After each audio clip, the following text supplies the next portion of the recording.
Well, thank you, everyone, and it's indeed a great pleasure and honor to be facing such a lively and numerous audience as yours. So, thank you so much for coming.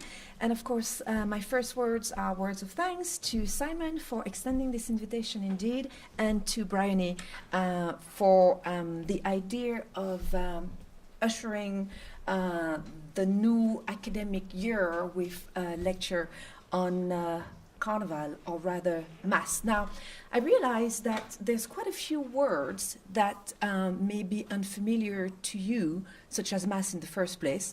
I won't so much give it a definition as much as I will allow you a chance to gain insights into what it is through the many videos that I will share with you. I realize that you're primarily students, maybe professors, as well as, of course, members of the general public. I was going to say, and maybe it still holds, I hope it does, that for me, being based in the US as I have been for the last 17 years, traveling in and out of the Caribbean often, it is refreshing to be in the UK, where this notion of Mass, which I withhold from expounding upon just now, has actually been somewhat naturalized through the many diasporic Caribbean carnivals that have taken hold here in Great Britain. And of course, I mean to refer to the Notting Hill Carnival, which is better known, but also to the Leeds Carnival, the St. Paul's Carnivals, and many others in other British cities that I'm not necessarily familiar with. So even as I do realize that you may not yet be familiar with the term and the notion and the practice of Mass, I do want to highlight that it's really quite rewarding for me as someone who's devoted the better part of the last 10 years to research, write, and curate around this particular performance trope, to know that the UK is home of some of the foremost thinking about why and how it matters within the context of performance art. And why and how we might want it to be in the museum in the first place, which we'll expand upon further this evening as Simon reminded us in this panel discussion at the Tetley, which, as you may know, features a 50th anniversary retrospective exhibition of the Leeds Carnival. So the UK in general is an important place where to think of the import of the African diasporic aesthetics of Carnival. And even more so Leeds, not just so for its Carnival, but also for the proximity with Harewood House, which, as some of you may know, was patron to two major works related to featuring and otherwise reconfiguring Mass. These works were Carnival Messiah by Geraldine O'Connor, a production of which took place on the grounds of Harewood House in 2007. And another one was Crop Over by Sonia Boyce, a London-based visual artist and filmmaker who you may be familiar with. And it's interesting because obviously this shows the intricateness and the intertwined fortunes, good and bad, of the cross-cultural productions that have emanated of the relationship between the Caribbean and such former imperial powers as Great Britain. So I just wanted, as I am here with you in Leeds, to remind us as to the importance of this cross-cultural connection as a kind of an introduction to understanding again the importance and the relevance of this new form of cultural production that is the performance processional tradition of Mass stemming out of the Caribbean Carnival.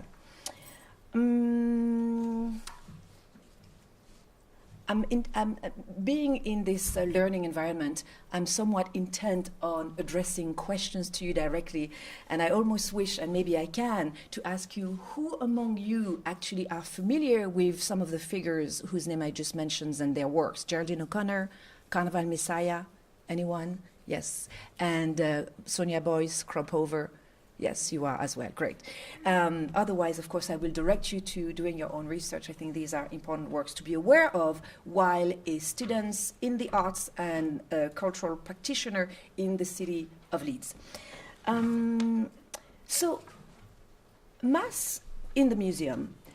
What position can mass perform in the museum? How can Carnival occupy the location of the institution?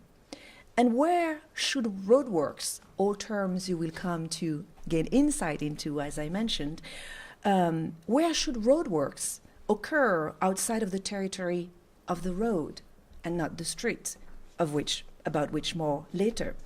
So this lecture, extemporaneous though it will be, scripted though it was, really draws from my historicization of the modern carnivals of the Americas. And I place an emphasis on the word modern, for the Carnival of the Americas, by dint of when they began to take form in the late 18th century, early 19th century, were de facto modern phenomena, much distinct from the medieval and Renaissance such events that took place in Europe. So that's something important to keep in mind, that Carnival in the Americas is a modern phenomenon and one that has become mainstreamized, unlike the carnivals of Europe, which are more like remnants of their once greater days, or have been diasporized through the processes of retro-colonization of twice diasporized populations, by which I mean Caribbean migrants returning to the former colonial centers, or more generally metropolitan centers of power. And again, New York being one, Toronto, and then London, Caribana, Notting Hill, and the Brooklyn Liberty Parade. So this historicization of the modern Carnival of the Americas has been important for me, and indeed the topic of my primary research for this last decade, as is the contextualization of the notion of road work in contradistinction with the idea of the artwork. Again, more later. And finally, a conceptualization of the processional performance as a holder of these works in motion on a grand scale in public space, outside and beyond the walls of the museum, even though in this lecture I want for us to think about how the museum, as ever the legitimizing space of artistic practice, might play a role in bringing awareness toward this unique art form to metropolitan audiences. Oops, sorry. I will be switching back and forth to various videos, and as well as slideshows of past projects. And I will begin with the project that took place in London at Tate Modern.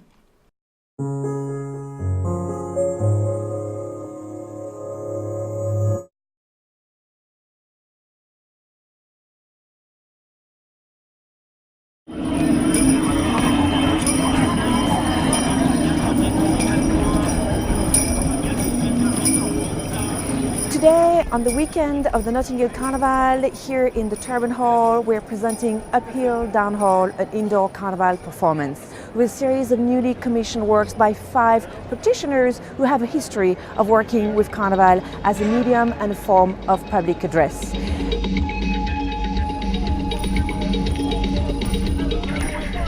We begin with Gia Wolf's Canopy, which takes us through the length of the Turban Hall, really emphasizing its processional nature. We carry on with the soundscape sonar produced by dub morphology, specific to the performance, but very much playing on the notion of call and response.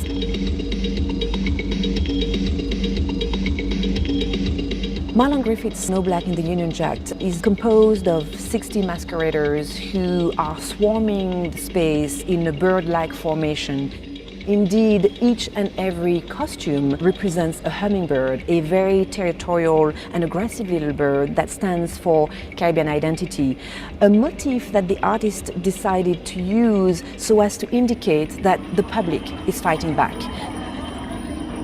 No Black in the Union Jack draws a lot of inspiration from my experience participating in Notting Hill Carnival here, but as well, most recently, the 2011 riots here that was started by the shooting of Mark Duggan, and really touching on the way people of not necessarily colour, but people disenfranchised communities in London are treated.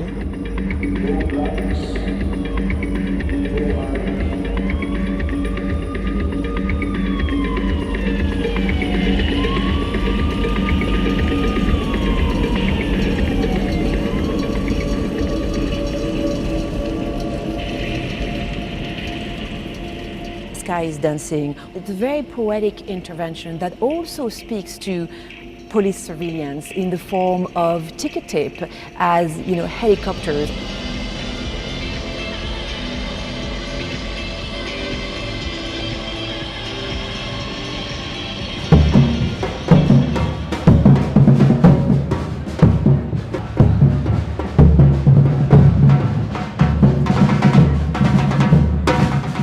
Locke is a well-known London-based British artist of Caribbean descent who has been very attentive to Carnival both in Guyana and in Notting Hill.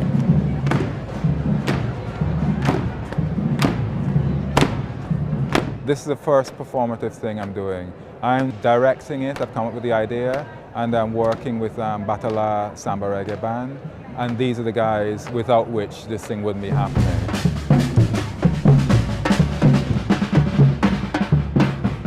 Give and take.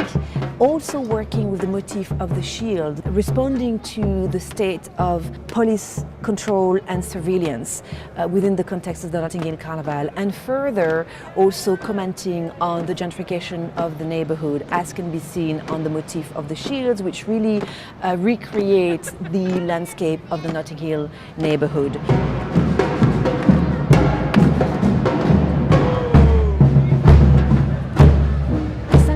Uphill Downhill really asks the question of who owns the street, but also who owns public space in general. Public space outside, in the streets of course, but also within a museum context, such as the Tate Modern with the Turbine Hall.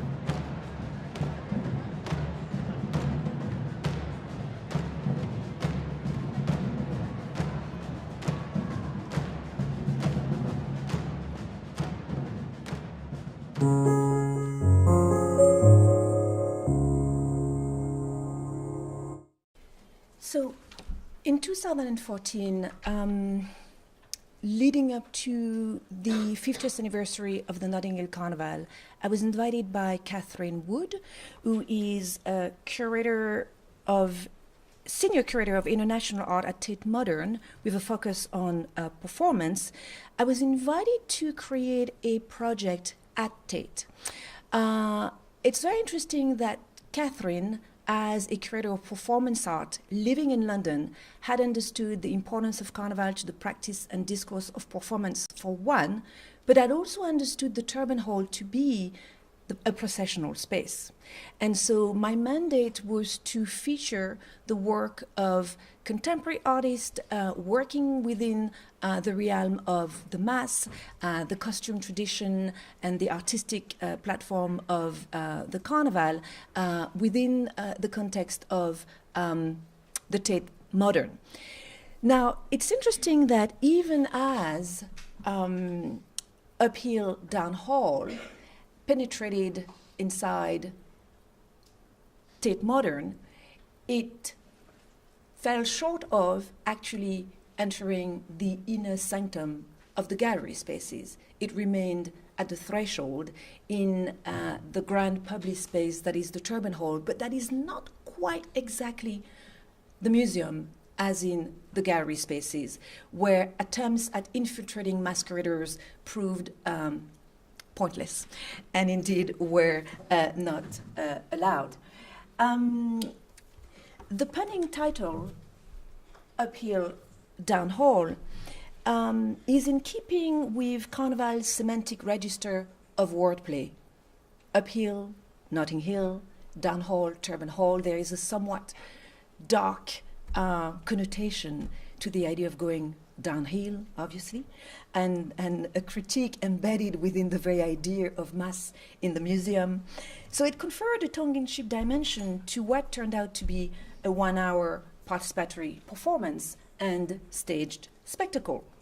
The subtitle, An Indoor Carnival, referred back to the history of the Notting Hill Carnival, Claudia Jones' indoor costume ball, which first took place in 1959 in St. Pancras Town Hall and was designed against the terrific aggressions that were taking place against Britain's incoming immigrant Caribbean population.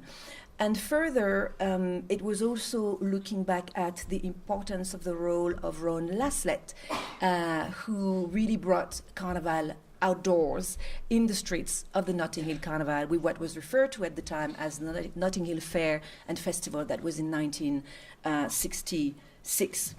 So this was the context that I wished to bring to the fore through this particular production at Tate. And as the artists in the film confirm, they were indeed inspired by the resistant ethos and militant intent of what was on the Notting Hill Carnival, and what in many ways remains so, to the extent that year after year, that festival, which no longer takes place where most of the population that originated it live, is threatened of being deterritorialized and displaced to stadia and certainly other lesser grounds for its deployment. But ultimately, Uphill Down Hall thought to highlight the importance of Carnival as a ritual of resistance, as a festival of otherness, and as a performance art medium with mass appeal in the culminating era of the massification of museum culture and the globalization of a public protest sensibility, both of which Uphill Down Hall touched upon and magnified within the setting of the Turban Hall. And to do so, Uphill Down Hall used the technique of what I have called processional performance. And I think of processional performance as a heterochronotopia, a word, quite a mouthful, that is composed of Michel Foucault's notion of heterotopia and also Bakhtin's notion of the chronotope. And to me, a heterochronotopia is an always already othered time-space continuum, which I put at a contradistinction from the more stale and somewhat static displays that can be found within the exhibitionary complex of a gallery-based museum context. I will return to this notion of an always already othered time-space continuum and of the processional performance as a unique vehicle for the mostration of such performance traditions that occur on a large scale and in the space of the street, or as I will argue later, in fact, the metaphorical space of the road. So mass in the museum, of course, is a paradoxical proposition.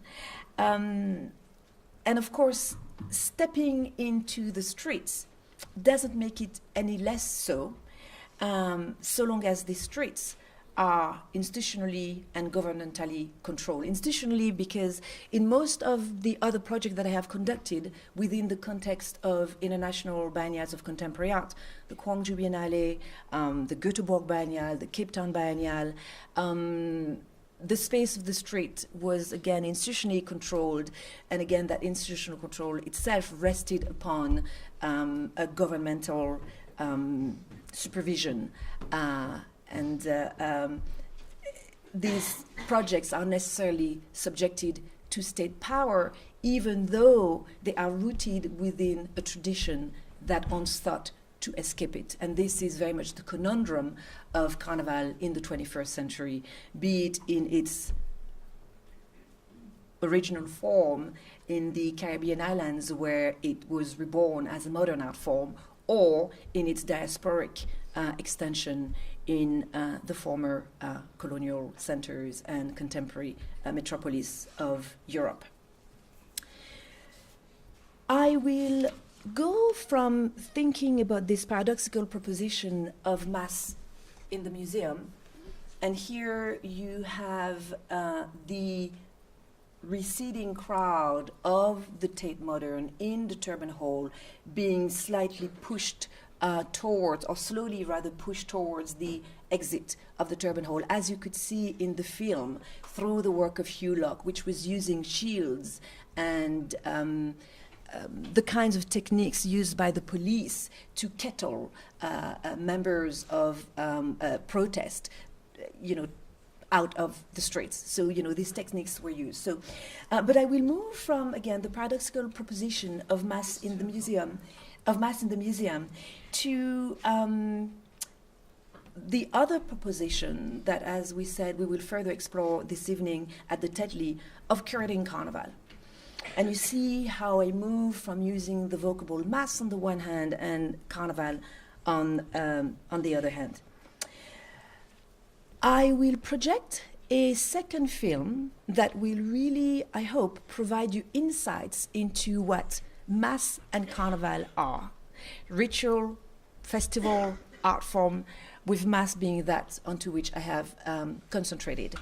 And I will pick up from there.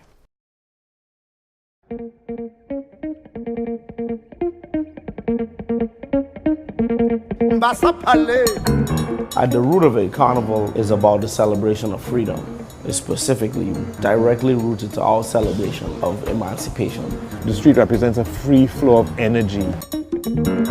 The place where people contended in order to say we belong and we own this space is the street.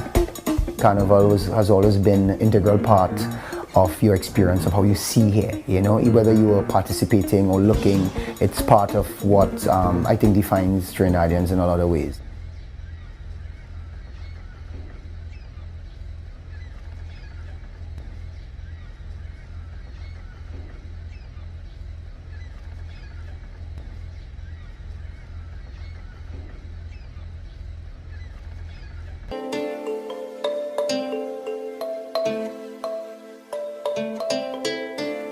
Carnival is a ritual, Carnival is a festival, and Carnival is also an art form, which is really what interests us here.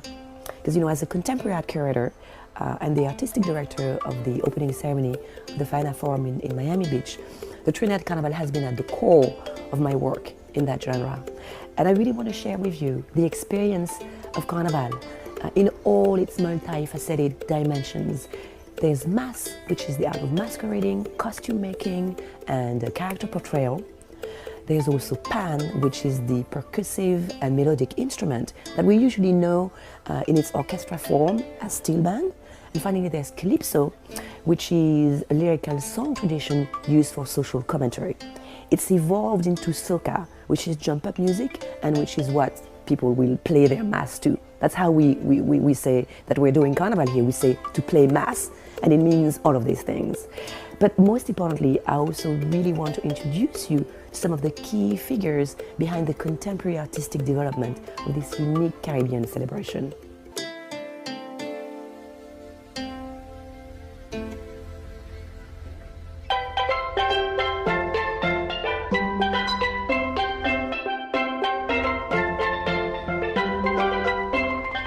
My name is Etienne Charles. I'm a trumpet player and percussionist. The core of Carnival is about community. It's about people coming together to celebrate and express. So you use the arts, of course, because the arts is the highest form of communication between people. I'd love to hear you speak about extemporizing, which is a key feature to the art of the Calypsonian. Well, extempo that's the improvisation element, and that's the key. Before there was calypso, there was extempo. It's about navigating the actual situation as it came, telling the story within art. My name is Wendell Manwaran. Now, Carnival is about viscera and gut, and you should feel something. My mission has always been to try and understand this thing that we have inherited, this carnival, this special time. There are carnivals that exist all over the place, but for some reason it still resonates very deeply here. Why is that? Trigonal is arts and Juve collective. We've been in existence since 1994, making Juve bands. Sorry, because we are also transporting mud up, so that's why the driver is coming. My name is Che Lovelace, and I'm primarily a visual artist.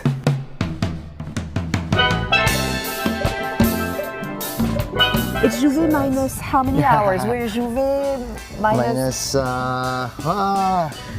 like 8 or 10 hours, 8 or maybe. 10 hours, yeah. It's coming up. Do you think that people remember that Juve means daybreak? I hope so. Yes. I hope they do, because it's it's the definition. Yeah. Yeah, the opening day, right? The opening day. Opening of the day. Juve has always been something that has been, emotionally powerful to be involved with, a sense of grounding you in the experience of being Trinidadian and being in a particular place at a particular time. Juve is the beginning of the sacred ritual of Carnival that we have inherited from our ancestors. And it is the beginning. It's where you strip away everything and you get back to an essence, from mud or oil or any kind of pigment, something that transforms you into a whole other being. Looking at it from a distance, you may not think that is that interesting, but the more you think about it, it's kind of strange, and wild, that this amount of people would want to come out, in the wee hours of the morning, adorn themselves in oil or mud. Can you give us a sense of what's going to happen on the road? I know we'll be there. Well, the road is us and thousands of other people. I like to call it the theater of chaos. So it's like, how do you create some kind of discipline and order in the middle of all this chaos?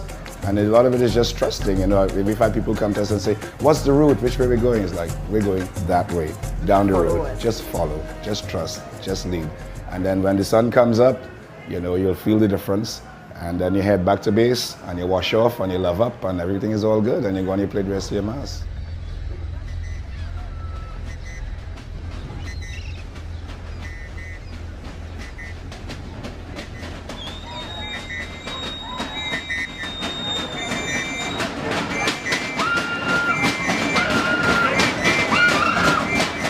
They portray the artistry of imagining what actual hell could have been like.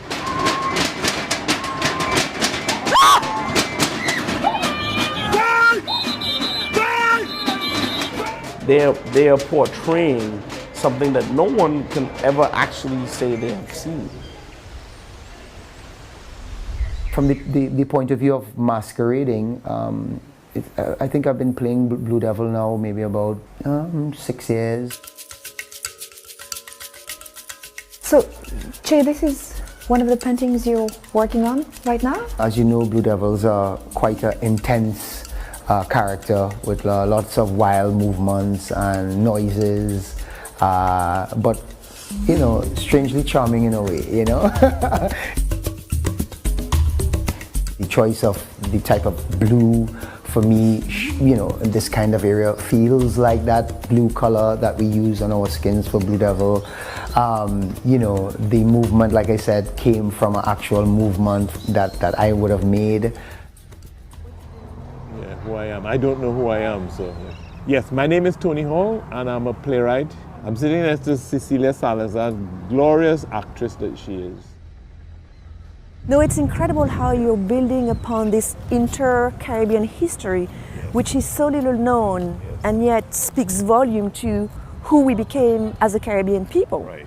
I've been thinking about it for a while, that I should be working in what we call the Grand Caribbean, and not just English-speaking Caribbean or just Trinidad. One of the things about the Caribbean is that the Caribbean still embraces a kind of medieval world, even though the world has moved on. And I think that is why this Caribbean Carnival is so popular around the world, because it's still holding on to human contact.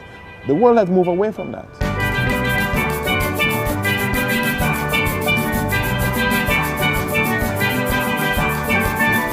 Caribbean can show the world something about being human in that way. And I think that's the reggae is one thing, the Rasta thing and reggae, but also the carnival, the diasporic carnival.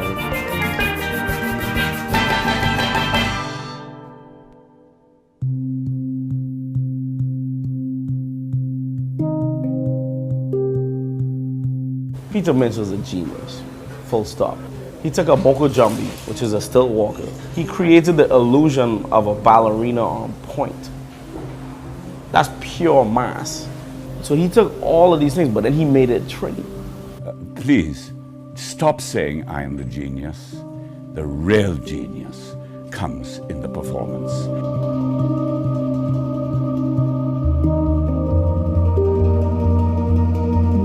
The swan crosses so many barriers. It crosses male-female barriers. It crosses black-white barriers. He is the only male dancer ever of his time to have gone on point. Nobody else on the planet would ever have thought to put ballet shoes on a Moko Jambi. It had to be somebody from the Caribbean. I tell you, the gods are in charge.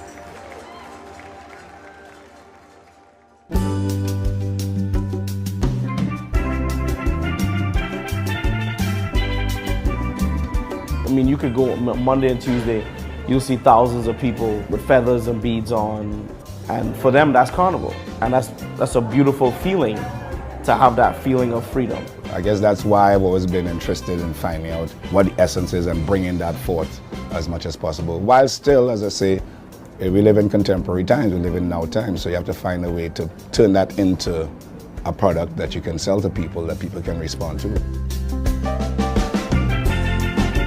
Marshall McLuhan said that art is whatever you can get away with. I think mass is whatever you can get away with. Simple as that. Carnival is an art. It's an art that incorporates all of these different elements. But it's really all one thing. It's carnival. In our context, from the time you enter that arena, is like, get loose one time. That's what this time is about. Now that you've seen it, aren't you happy?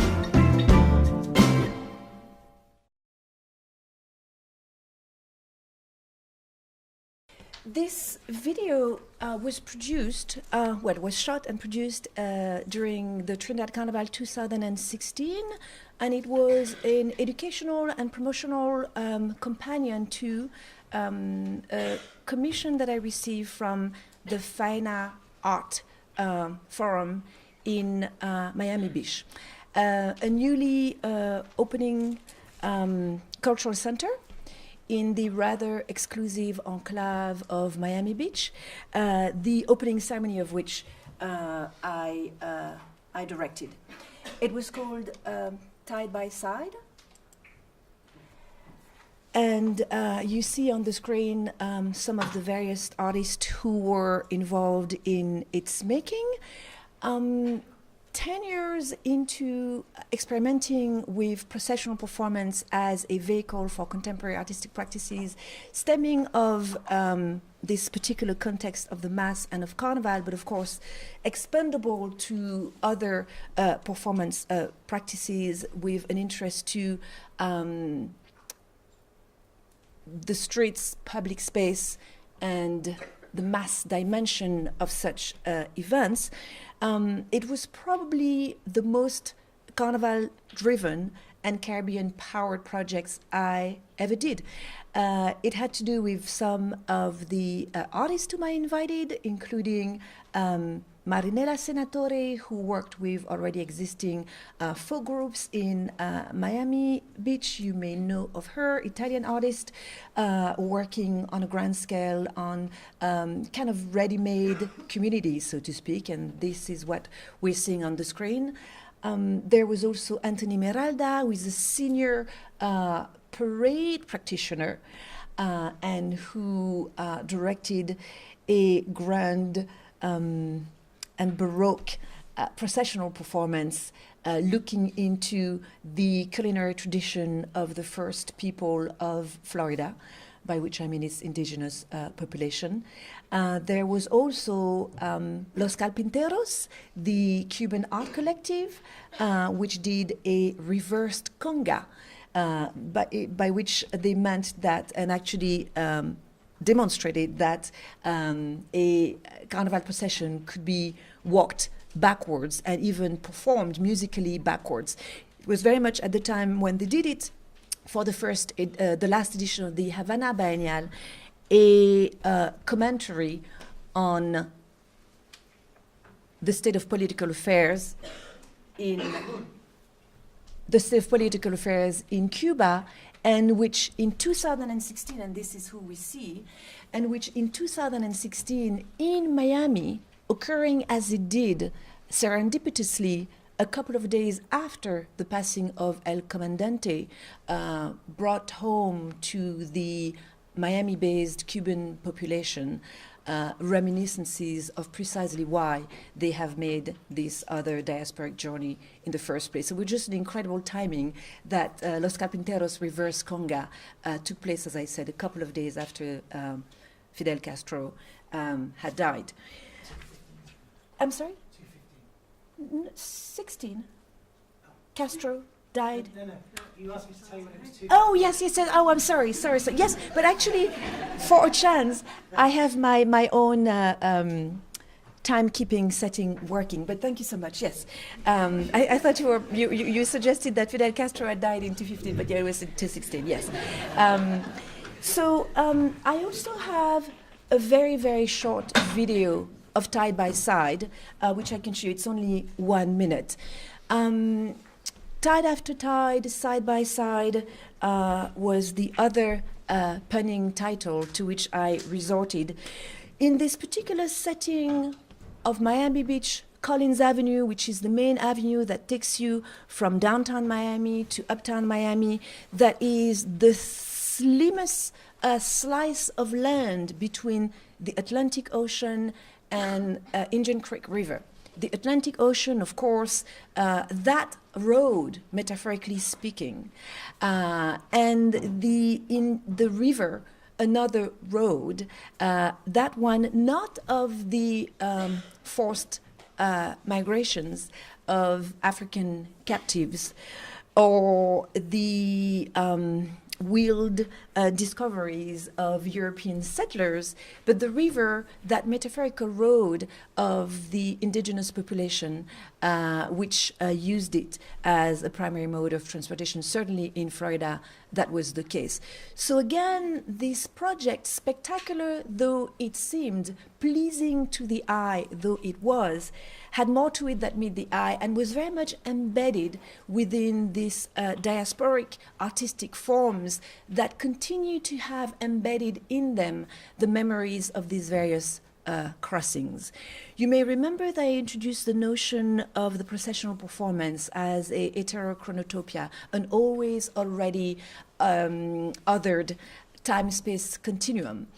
The chronotope is the very trope, stemming, of course, from Mikhail Bakhtin, that Paul Gilroy, in the introduction to The Black Atlantic, uses to account for the space of cultural production and of political descent that was the ship, be it the caravel or the slave ship or any numbers of ships of crossings of the Middle Passage that would have sailed the Atlantic during the 17th and 18th century at the height of the slave trade. And so this is by way of introducing you to another one of the key words of the lecture, which is that of the roadwork, a term that was first defined by the Trinidadian art critic and artist Christopher Cozier. He defined it thus. He said, in the Caribbean, we do not have monuments, but we have our people. And indeed, the people of the Caribbean, through their performance of the Mass, through their practice of a modern rendition of Carnival, a contemporary occupation of public space, are themselves their own artworks in playing their Mass, as we say in Trinidad, and as you have now become familiar with. So very briefly, another very short video, just so you can see this very project in motion. Now, the video is less than a minute long, so it hardly does justice to some of the works that you saw, but it will at least provide you with a sense of the festive state and certainly carnival space that the project created, and the kinds of bodies and the kinds of performance traditions that it brought to this otherwise, as I said, exclusive enclave of Miami Beach and the Faena district. 1, 2, 3 y...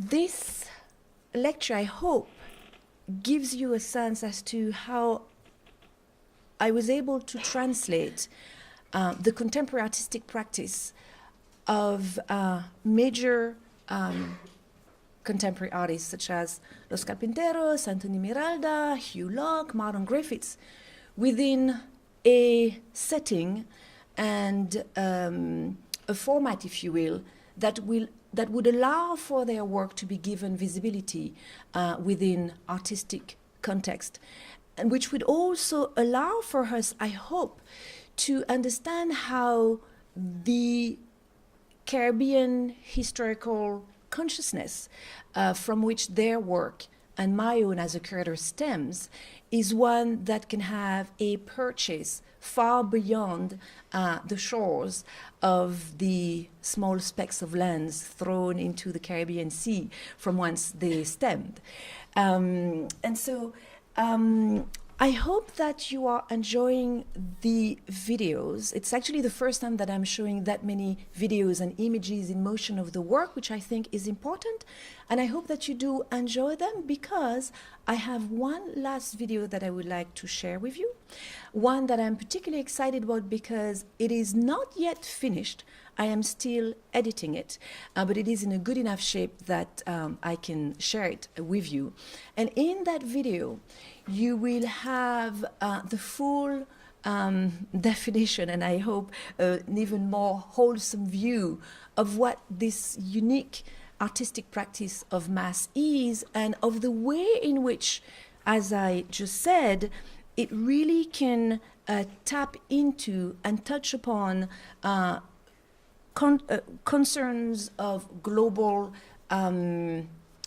purchase, if you will, and not solely located important though it is, within what some may continue to view as the rather marginal and parochial concerns of populations once dismissed as lesser. So, are we good, Simon, with time? Yes, we are. Wonderful.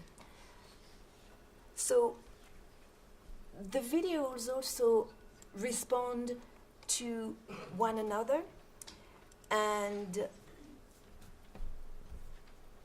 you will find in this video one of the characters from the one that was shot in 2016. This one, though, was shot in 2017, and it is my great pleasure to introduce again to you the great grand Peter Mitchell.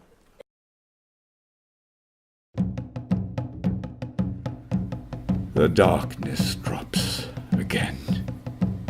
But now I know that 20 centuries of stony sleep were vexed to nightmare by a rocking cradle.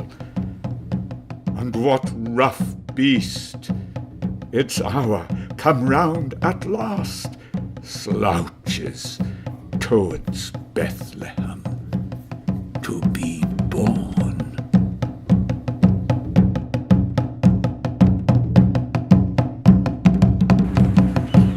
Mankind vaporized, gone, extinctualized by his own hand. People over here, people over there, and people over there, all over the world, are increasing their arsenals of weapons. We are intent on polluting and poisoning the earth, the air, and the water. This is madness. Something in your soul cried out for a mass that would deal with that.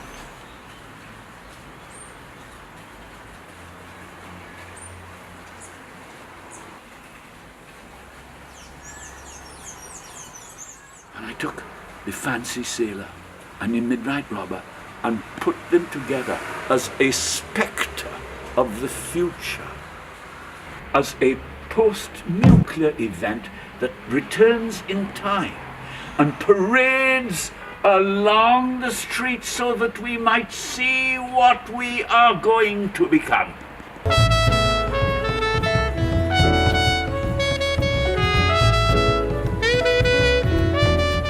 The irony of me is I went to England to learn how to do real art, having left the Fancy Sailor there in Port of Spain, not knowing that the Fancy Sailor was the realest art I'd ever seen. Real! More real than Picasso, more real than Rembrandt, in that it was so unconsidered. The least considered art is the most real art. It is the most truthful.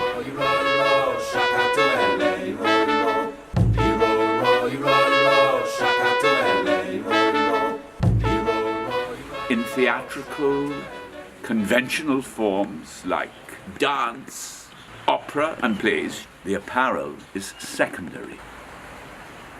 However, on the island of Trinidad, when you play the mass, what you wear is primary. What you wear is the work of art. Listen to the verb. You play the mass.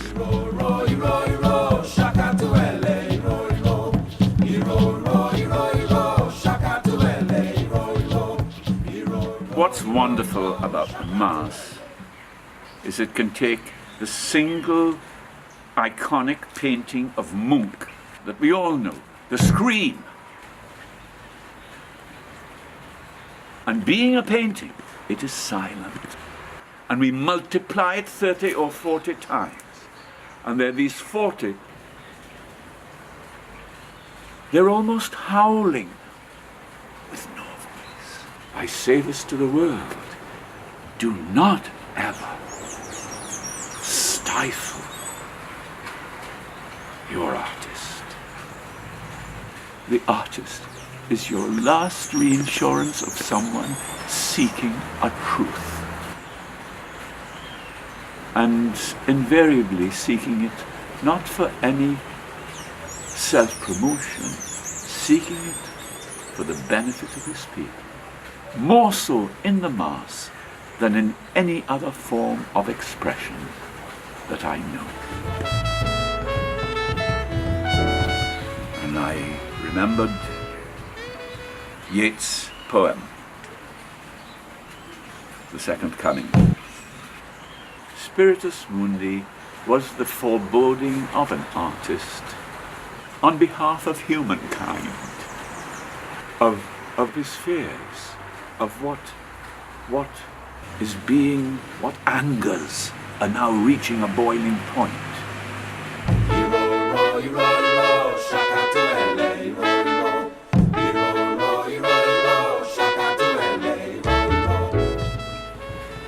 I don't design costumes. I try to find ways and means through human apparel of expressing human energy, both spiritual and physical.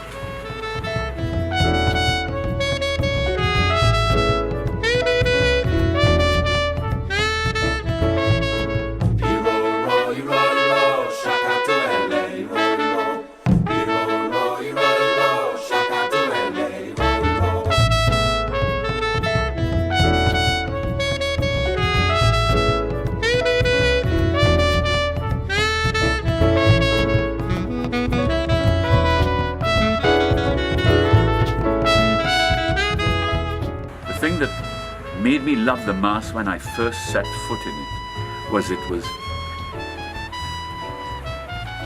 first of all, it spoke with great symbols. It did not use language. It used symbol and influence and the mountains and the savannah, and the rain and the shine and the mood of the day. There are things that I have witnessed in the savannah, the likes of which I've never witnessed in an opera house, or just, it's a different connection, but by God, it's as valid as any other. Don't you understand that carnival is a whole religious process? Well, they don't actually, but it is, you know. It is an affirmation of life. So it's basically about fecundity, it's about praying to God, it's about being one with God.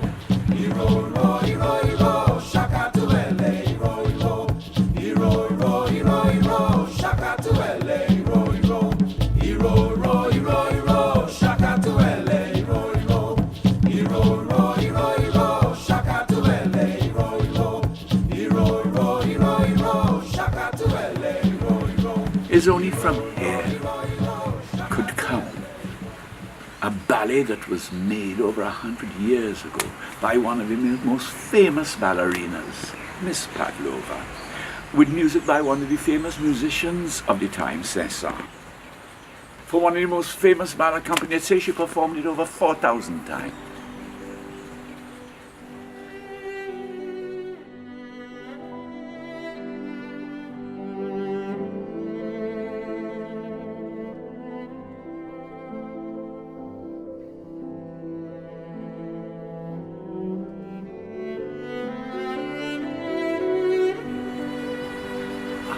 Years later, it makes its way to a little Caribbean island, and the ballet gets put on the foot of a Moko Jambi.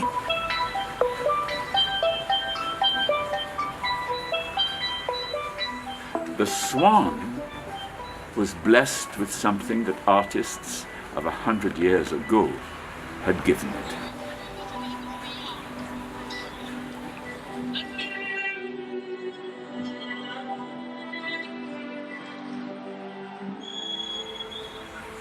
The Swan had a music.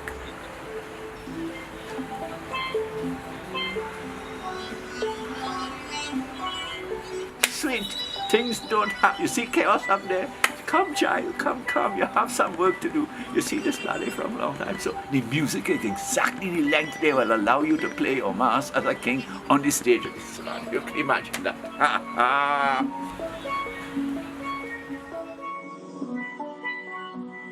The Swan crosses so many barriers. It crosses male-female barriers. It crosses black-white barriers.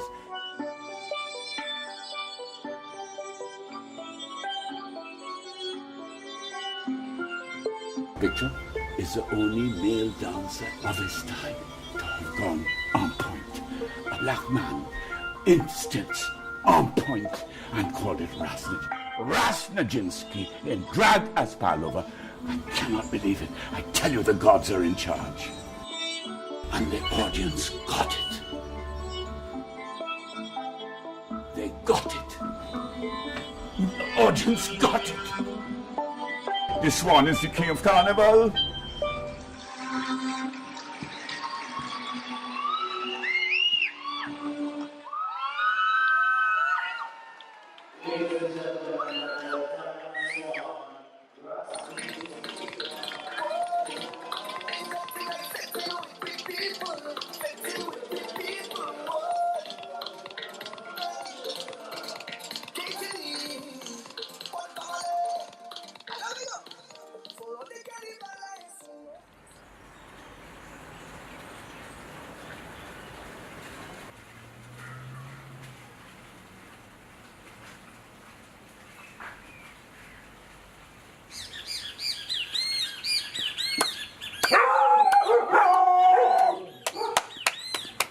Kiskadis, dogs, creatures of heaven.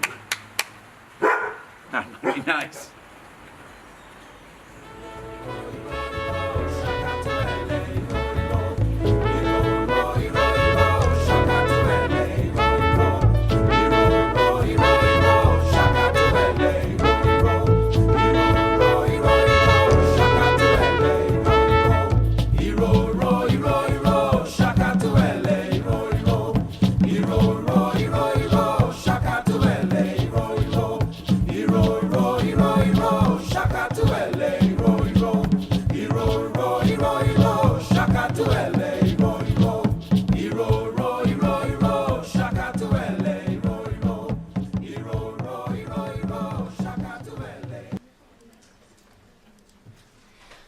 So I guess that was the end. You could recognize Peter Minshall, who has yet to be paid the tribute he deserves by having a retrospective exhibition, a monographic publication, which is what, among many other things, I'm endeavoring to do. And this short, which I'm still in the process of editing, as I was telling you, and of course I welcome your feedback, but there needs to be more time to be able to read the captions, and maybe also additional photographs of some of the traditional carnival characters, which Minshall refers to. The midnight robber, the fancy sailor, the mokajumbi, you know what that is now, it's a stilt walker. But all these traditional carnival characters to which he had brought within a contemporary setting to contemporary audiences to speak of very topical subject matters such as the escalating nuclear warfare, so far simply in words, and we hope it will stay at that, that is taking place currently. So, you know, this last footage that you saw, as you understood, some was shot just a couple of months ago for the Toronto Carnival 2017. It also included footage of the Carnival of the year prior, which you saw concluding the other film. And basically both these works, Spiritus Mundi on the one hand, which was prefaced by Minshall reading from Yeats' The Second Coming, and Ras Nijinsky in drag as Pavlova. How crazy is this, right? As a title for one, and as a proposition for two, to translate the art of ballet into carnival. Fair enough, been done. But, you know, to think of the pointed shoe as the tip of a stilt. So both these works, 2016 and 2017, actually mark the return of this great Grand Carnival designer to the production of contemporary mass and to the production of what is otherwise known as roadworks, a term that was actually coined by Christopher Causet, as I said, to refer specifically to his works, a term that I indeed do prefer to the one of artworks, to speak of this work with, again, the purchase of the notion of the road as a diasporic space, as opposed to the more pedestrian space of the street, which is what, of course, which is where, of course, this processional performance unfolds. But, this is the spectrum of the historical spectrum that I think transpires through this unique artistic propositions that can be made through the mass and through processional performance as, the curatorial genre within which my work has unfolded this last decade. As a word of conclusion, I will say that because you may wonder, why should we care about mass? Why should mass enter the museum?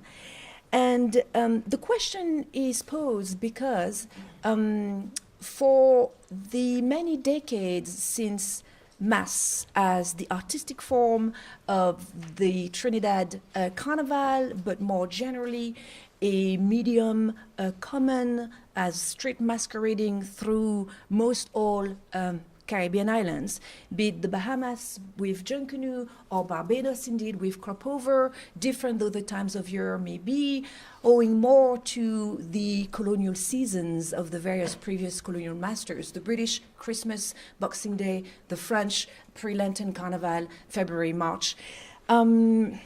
Regardless of the times at which these street masquerading practices take place, and for, as I said, the many decades through which they have become to pervade European and North American spaces, they did so first on the stage, the theater stage, the operatic stage, and slowly circa the 1980s is no small part because of the work of artists such as Peter Minshall, started to migrate towards the visual art and to inflect the discourse of performance art as we know it in the contemporary art world. And this is why the question as to how to showcase this art form is being formed now, and this is why such experimentation, artistic and curatorial, are made. And with these words, I thank you for your intent listening and watching of these films. And I look forward to your questions, of which I'm sure you have many. So please, don't be shy and fire away.